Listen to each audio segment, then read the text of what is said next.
Steve House won the chairmanship of the Colorado Republican Party last Saturday with a convincing defeat of incumbent chair Ryan Call. Some of the party were critical of Call's work during the gubernatorial primary last year, despite being at the helm while the GOP regained the state Senate and won a U.S. Senate seat. Eric, I got to be honest, this surprised me. I knew he was facing a pretty stiff fight. Ryan Call was facing a stiff fight from Steve House, but he lost by significant margin after seemingly the afterglow of 2014's wins evaporated quickly for the state's GOP. What did you think? I think Ryan Call made a fatal mistake. He didn't follow the lead of his counterpart on the Democratic side, Rick Palacio, and add another 50, 60, 70 members of the Central Committee who were at the very last minute who were loyal to him. I mean, Ryan Call obviously needed to read some Machiavelli here or whatever about how to play the game. Serious note, I found it interesting too. I mean, this was a party that had a pretty good year. They didn't have a home run year. Home run year would have been getting the governor's office as well. But they hit a double or a triple, and this is for a party that had been shut out. Wasn't even hitting singles. It was nothing but strikeouts for the last decade, and they had a good year. And you would not necessarily think that's the time to turn it over.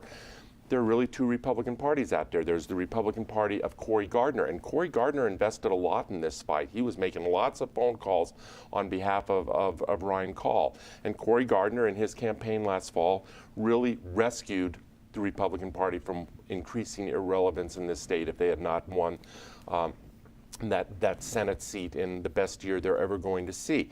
But then there's also this party that you see in the legislature on more than occasion in terms of drifting to its polar extremes. You see it in some potential primary challenges that Todd reported, I believe, in Complete Colorado this morning, in coming up in Colorado Springs, and a possible recall of some Republican over in Mesa County for some alleged not being quite conservative enough. And this was the conservative flank of the Republican Party asserting itself and saying, we still run the show. Alicia, will we see this new flank use its power as we see the eventual candidate next year run against Michael Bennet?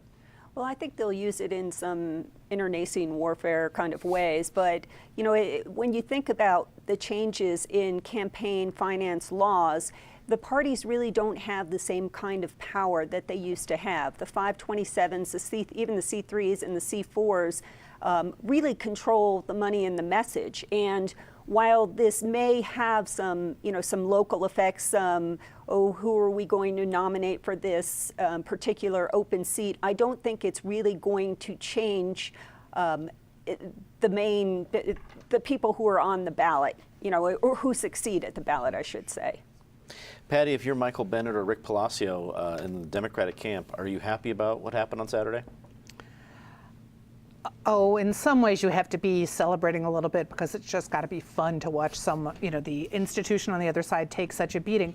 But I think it's a lesson for every elected official right now, which is whether it's because of their political stance or just because they don't want being told what to do, or like watching something be fixed behind the scenes and not very behind the scenes. Voters are cranky. Voters are cranky, and they want to throw the bums out, whether they're running the party or pushing the eminent domain bill down in Littleton. We saw that take a big fight. People are getting very contrarian and want to register their complaints. And so I think we could see that again if people are not really listening to their constituencies. Todd, what effect will this sea change in the Republican Party's leadership mean for the future? Yeah, there's a lot of speculation that this will drag the Republican Party to the hard right. Eric brought it up a little bit. I personally don't see that. I see it as tilting a little bit more to the right, but not extremely. Now, I don't want to underestimate the actual political differences between those who voted for Call and those who voted for House. But I also think it would be a shame to underestimate the fact that I think Steve House is better at retail politics than Ryan Call is. And given the fact that House had just sort of come off this fine-tuning of his retail politics abilities by being in the governor's race, I think he applied a lot of that in this campaign.